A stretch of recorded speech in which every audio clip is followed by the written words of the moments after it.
तो बागेश्वर बाबा का जो चमत्कार होता है, उसको कहिए दिव्य दरबार जो लगाते हैं, वो क्या है? हकीकत है या फिर कुछ ऐसा मतलब ट्रिक? वो हकीकत है। वो हकीकत है। वो हकीकत है, झूठ नहीं हो सकता।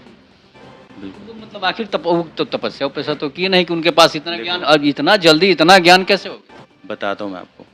2 प्रकार की चीज़ संसार में हम अपनी दृष्टि में देखते हैं। एक, कोई व्यक्ति मेहनत करके धन अर्जित करता है और एक, किसी के पिताजी खूब मेहनत करते हैं, धन अर्जित करते हैं और फिर वो पिताजी अपने बच्चे को संपत्ति में दे देते हैं।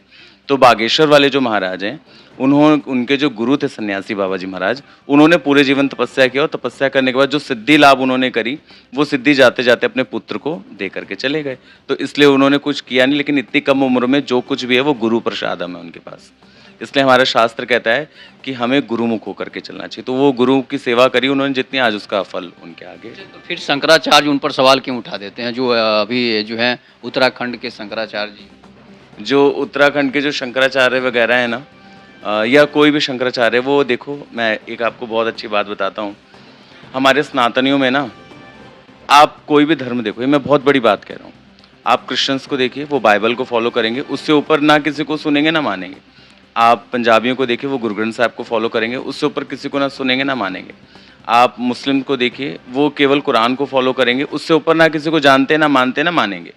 और हमारा हिंदू धर्म में मतलब ऐसे गधे पढ़ लिख करके आ गए हैं, जिनको अगर आप देखेंगे तो वो खुद ही वेद व्यास बने हुए हैं। उन्होंने कुछ पढ़ा नहीं है। आज आप किसी अनपढ़ से अनपढ़, किसी कूड़ा बिनने वाले से पूछेंगे ना, वो भी भगवान के बारे में इतने बड़े बड़े आपको लेक्चर दे देगा। समझ रहे हैं? तो हमारा धर्म आपस में संगठित नहीं हो रहा है। उसका कारण, क्योंकि आपके फॉलोवर ज़्यादा होंगे, हो जाएंगे तो मुझे कौन पूछेगा, मेरे ज़्यादा हो जाएंगे तो इनको कौन पूछेगा। लेकिन हमें समझना होगा कि हमें एक मुट्ठी होकर के चलना पड़ेगा। तो शंकराचार्य जी का जो जलन का कारण है, वो आपके मन में भी बहुत अच्छे समझ रहे हैं और हम भी बहुत अच्छे समझ रहे हैं। ये इसलिए बात। हम देखते हैं ना, कोई शंकराचार्य कांग्रेस की बड़ाई करते हैं, कोई शंकराचार्य जो है बीजेपी की तारीफ करते हैं, जबकि संत को, महात्मा को, शंकराचार्य को सनातन का सबसे बड़ा प्रधानमंत्री माना जाता है। लेकिन उन लोगों को ऐसा प्रतिक्रिया नहीं आना चाहिए, उनको किसी भी सरकार का पक्ष नहीं लेना। नहीं लेना। देखो प्रभु जी, एक चीज़ है कि हम जितने लोग हैं ना, हम सब लोग शरीर में हैं और इस शरीर के अंदर हर प्रकार के पाप, ये शरीर पैदा ही पाप से हुआ है, तो कभी ना कभी पाप इसमें व्यापेगा ही, चाहे कोई शंकराचार्य की पदवी पे क्यों ना बैठ जाए। अगर कोई शंकराचार्य की पदवी पे बैठा है, तो वो धर्म गुरु ही बहुत बड़ा हो जाए, तो क्या उसको नींद नहीं आती, भूख नहीं लगता, मलमूत्र का वेग नहीं आता? उसी प्रकार से हमारे मन के अंदर जो काम, क्रोध, मद, मोह, लोभ, ईर्ष्या, द्वेष, राक्षस हैं, ये भी तो आएगा ही आएगा। तो उसी प्रकार से वो लोग अपनी पद की ईर्ष्या में आकर के दूसरे से ईर्ष्या करते हैं और फिर दूसरों की भलाई बुराई करते हैं। तो ये तो आप स्वयं समझ सकते हैं कि हमारे बिहार में कहावत है ना, कई बार मेरे पिताजी सुनाते थे कि मन ना रंगाए रंगाए जोगी कपड़ा और दड़िया बना के हो गई ले बाबू बकरा। तो ये वो लोग हैं मेरी नज़र में। तो बस ये सीधी सी बात है।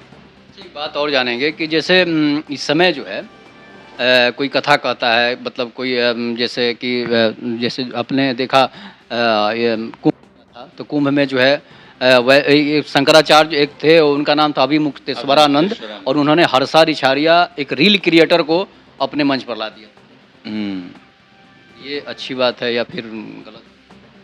देखो, किसी संत को ना, मैं एक चीज़ कहता हूँ प्रभु जी, मैं इतना बड़ा संत नहीं हूँ, लेकिन फिर भी मैं ना इस प्रपंच से दूर रहता हूँ, माया के प्रपंच से। तो जो जीव उस स्थिति पे और जिसके इर्द गिर्द इतने लोग हैं, तो उसको ऐसा नहीं करना चाहिए। लेकिन अब उन्होंने कर दिया, वो मेरी बात थोड़ा ना सुनेंगे, वो तो अपनी बात पे ही रहेंगे, तो ये गलत है मेरी तरफ से। अच्छा, आपने